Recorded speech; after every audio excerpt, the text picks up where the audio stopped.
The year is 255 BC. In an ancient and mysterious land, not much is known. However, the story goes that a small splinter force of Egypt, known as Kemet, led by a powerful priest called Imhotep, was serving his pharaoh to the best of his ability. Surrounded by enemies on all fronts, he rallied Egyptian forces and marched them into battle, knowing that the love of the pharaoh would protect him, his wife, and the beautiful land he was trying to save. Due to this devotion and determination, Imhotep was able to defeat many enemies and slowly started to turn the tide. He had won the favour of the gods. However, treachery struck when greedy and jealous cultists managed to corrupt many of the politicians in Egypt. This led them to fund and arm an insurrection. On a night sometime in spring, known simply as a Night of 1,000 Tears, the secessionists launched several surprise attacks across the land, killing thousands of loyalists as they slept. There was no honor in this.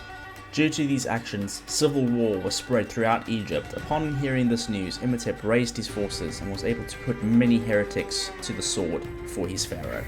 The war was short and bloody, and even after several victories, the combined strength of the heretics and other enemies of Egypt were able to overwhelm Imhotep and his loyalists.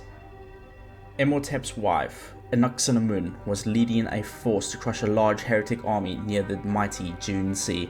The treachery of the heretics had known no bounds, and she had been ambushed and slain in battle.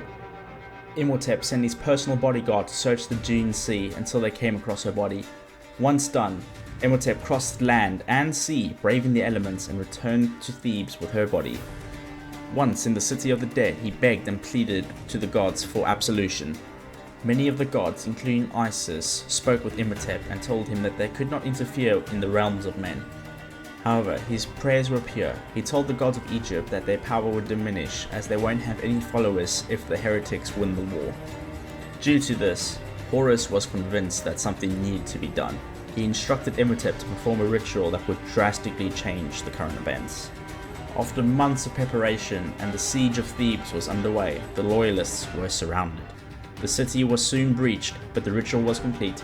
Imhotep, looking at his advisors before entering the portal with tears in his eyes, he had promised them that he would have revenge as he walked through the portal, only to be woken up in the loving embrace of Anck-su-namun, his wife. Could this be a dream? He thought to himself. He realized that this was no dream. Hopefully, he will have enough time to change the course of history that he had already witnessed. He vowed he would have revenge.